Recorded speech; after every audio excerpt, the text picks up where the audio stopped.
ನಮಸ್ತೆ friends, welcome back to my channel. ನಾಳೆ ಏನು ಕೇಂದ್ರ ಸರ್ಕಾರದ ಯೂನಿಯನ್ ಬಡ್ಜೆಟ್ 2025-26ನೇ ಸಾಲಿನ ಯೂನಿಯನ್ ಬಡ್ಜೆಟ್ ಇದೆ. ಮುಂದಿನ ಅಪ್ಕಮಿಂಗ್ ವರ್ಷಕ್ಕೆ ಏನು ಬಡ್ಜೆಟ್ ಅನ್ನ ಪ್ಲಾನ್ ಮಾಡಬೇಕು ಅಂತ ಹೇಳಿ ಕೇಂದ್ರ ಸರ್ಕಾರ ಕೆಲವೊಂದು ಅಭಿವೃದ್ಧಿ ಕಾರ್ಯಗಳಿಗೆ, ಕೆಲವೊಂದು ಜನರಿಗೆ ಅನುಕೂಲ ಆಗುವಂತಹ ಯೋಜನೆಗಳನ್ನು ಜಾರಿ ತರುವಂತಹ ಸಾಧ್ಯತೆ ಇದೆ.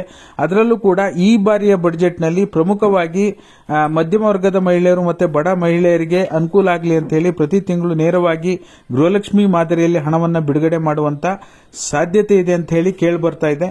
ಈ ಎಲ್ಲ ವಿಚಾರಗಳ ಬಗ್ಗೆ ಮಾಹಿತಿ ಕೊಡ್ತೀನಿ. ಆಮೇಲೆ ಗರೀಬ್ ಕಲ್ಯಾಣ ಯೋಜನೆಯಡಿ ಏನು 5 ಕೆಜಿ ಅಕ್ಕಿ ಪಡ್ಕೊಂತಾ ಇದ್ದೀರಾ, ಅನ್ನಭಾಗ್ಯ ಹಣ ಮತ್ತೆ ಅಕ್ಕಿ ಬರಬೇಕು ಅಂದ್ರೆ ನಿಮಗೆ ಕಂಪಲ್ಸರಿಯಾಗಿ ಫೆಬ್ರವರಿ 15 ಒಳಗಡೆನೆ ಎಲ್ಲರೂ ಈ ಕೆಲಸ ಮಾಡಿರಬೇಕು. ಯಾರು ಮಾಡಬೇಕು ಎಲ್ಲ ಡೀಟೇಲ್ ಇನ್ಫಾರ್ಮೇಶನ್ ತಿಳಿಸ್ಕೊಡ್ತೀನಿ. ದಯವಿಟ್ಟು ಪೂರ್ತಿ ವಿಡಿಯೋನ ನೋಡಿ. ನೀವೇನಾದರೂ ಹೊಸದಾಗಿ ನಮ್ಮ ಚಾನಲ್ ನೋಡ್ತೀರಾ ಅಂದ್ರೆ ಸಬ್ಸ್ಕ್ರೈಬ್ ಮಾಡ್ಕೊಳ್ಳಿ. ಹಾಗೆ ಎಲ್ಲರೂ ವಿಡಿಯೋಕ್ಕೊಂದು ಲೈಕ್ ಕೊಡೋ ಮೂಲಕ ಸಪೋರ್ಟ್ ಮಾಡಿ. ಮೊದಲನೇ ಹೈಲೈಟ್ ಪಾಯಿಂಟ್ ಏನಪ್ಪಾ ಅಂದ್ರೆ ಗೃಹಲಕ್ಷ್ಮಿ ಮಾದರಿಯಲ್ಲಿ ಮಧ್ಯಮ ವರ್ಗದ ಮತ್ತೆ ಬಡ ಮಹಿಳೆಯರಿಗೆ ಅಂತ ಹೇಳಿ ಏನಾದರೂ ಹೊಸ ಯೋಜನೆ ತರುವಂತ ಸಾಧ್ಯತೆ ಇದೆ ಅಂತ ಹೇಳಿ ಕಂಡು ಬರ್ತಾ ಇದೆ. ನೋಡೋಣ, ಖಂಡಿತವಾಗ್ಲೂ ಬಂದ್ರೆ ಎಲ್ರಿಗೂ ಕೂಡ ಖುಷಿಯಾಗುತ್ತೆ. ಯಾಕೆಂದ್ರೆ ಕೇಂದ್ರ ಸರ್ಕಾರದಿಂದ ಯೋಜನೆ ಬಂದ್ರೆ ಕರೆಕ್ಟಾಗಿ ಟೈಮಿಗೆ ಸರಿಯಾಗಿ ಬಿಡುಗಡೆ ಮಾಡ್ತಾರೆ, ಯಾವುದೇ ಡೌಟ್ ಇಲ್ಲ. ಯೋಜನೆ ಬರಬೇಕಷ್ಟೇ, ಓಕೆನಾ. ಆಮೇಲೆ ಇನ್ನೊಂದೇನಪ್ಪಾ ಅಂದ್ರೆ PM ಕಿಸಾನ್ ಯೋಜನೆ ಹಣವನ್ನ ಹೆಚ್ಚಿಗೆ ಮಾಡುವಂತ ಸಾಧ್ಯತೆ ಇದೆ ಈ ಬಾರಿ. ಯಾಕೆಂದ್ರೆ ಬಹಳಷ್ಟು ವರ್ಷಗಳಿಂದ ಅದೇ 2,000 ರೂಪಾಯಿ 4 ತಿಂಗಳಿಗೆ ಒಮ್ಮೆ ಬರ್ತಾ ಇದೆ, ವರ್ಷಕ್ಕೆ 6,000 ರೂಪಾಯಿ ಬರ್ತಾ ಇದೆ. ಅದನ್ನ 2,500 ಅಥವಾ 3,000 4 ತಿಂಗಳಿಗೆ ಒಮ್ಮೆ ಹಾಕ್ತಾರ ನೋಡಬೇಕಾಗಿದೆ. ಅದನ್ನು ಕೂಡ ಪ್ರತಿ ವರ್ಷನೂ ಕೂಡ ಅದ್ರ ಬಗ್ಗೆ ಬೇಡಿಕೆ ಜನರದ್ದು ಬರ್ತಾನೆ ಇದೆ. ಬಟ್ ಆದ್ರೆ ಅದಕ್ಕೆ ಸ್ಪಂದನೆ ಸಿಗ್ತಾ ಇಲ್ಲ. ಈ ಬಾರಿ ಕಾದ್ ನೋಡೋಣ, ಓಕೆನಾ.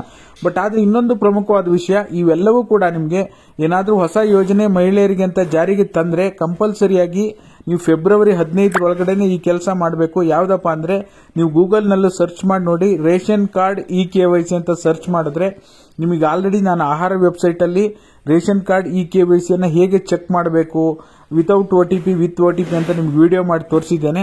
ನೀವು ನೋಡಿ, ಸ್ಕ್ರೀನ್ ಅಲ್ಲಿ ನೋಡ್ತಾ ಇರಬಹುದು. Ration card KYC last date ಅಂತ ಸರ್ಚ್ ಮಾಡಿದ್ರೆ ಫೆಬ್ರವರಿ 15, 2025 ಅಂತ ಬರ್ತಾ ಇದೆ. ಖಂಡಿತವಾಗ್ಲೂ ಸ್ನೇಹಿತರೆ, ಯಾರ್ಯಾರ್ದು KYC ಆಗಿಲ್ಲ ಅಂತ ಹೇಳಿ ಮೊದಲು ನೀವು ಆಹಾರ ವೆಬ್ಸೈಟಿಗೆ ಹೋಗಿ ಚೆಕ್ ಮಾಡಿದಾಗ ನೀವು ವಿತೌಟ್ OTP ಅಂತ ಚೆಕ್ ಮಾಡಿದ್ರು ಇಲ್ಲಿ ನೋಡ್ತಾ ಇರಬಹುದು ಮೆಂಬರ್ ಕೌಂಟ್ ಮತ್ತೆ KYC ಡನ್.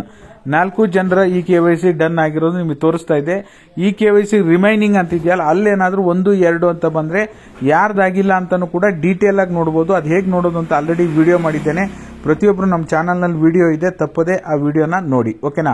ಹಾಗಾಗಿ ಕೇಂದ್ರ ಸರ್ಕಾರದ ಯಾವುದೇ ಯೋಜನೆ ಜಾರಿಗೆ ತಂದ್ರೂ ಸಹ ಕಂಪಲ್ಸರಿಯಾಗಿ KYC ಮಾಡಿಸಿರಬೇಕು. ಮಾಡಿಸಿರೋರು ಮತ್ತೊಮ್ಮೆ ಮಾಡುವ ಅವಶ್ಯಕತೆ ಇಲ್ಲ. ಇದಾಗಿತ್ತು ಈ ಕ್ಷಣದ ಮಾಹಿತಿ. ಎಲ್ಲ ಇನ್ಫಾರ್ಮೇಶನ್ ಡೀಟೇಲ್ ಆಗಿ ಹೇಳಿದ್ದೀನಿ. ಯಾವುದೇ ಯೋಜನೆ ಬಗ್ಗೆ ತರೋದ್ರ ಬಗ್ಗೆ ಅಧಿಕೃತವಾದ ಮಾಹಿತಿ ಇನ್ನೂ ಕೂಡ ಕೇಂದ್ರ ಸರ್ಕಾರದಿಂದ ಬಿಡುಗಡೆ ಆಗಿಲ್ಲ. ಬಿಡುಗಡೆ ಆದ್ರೆ ನಿಮ್ಗೆ ಅಪ್ಡೇಟ್ ಮಾಡುವಂತ ಕೆಲಸ ಮಾಡ್ತೀನಿ. ವಿಡಿಯೋ ನೋಡಿದ್ದಕ್ಕಾಗಿ ಧನ್ಯವಾದಗಳು.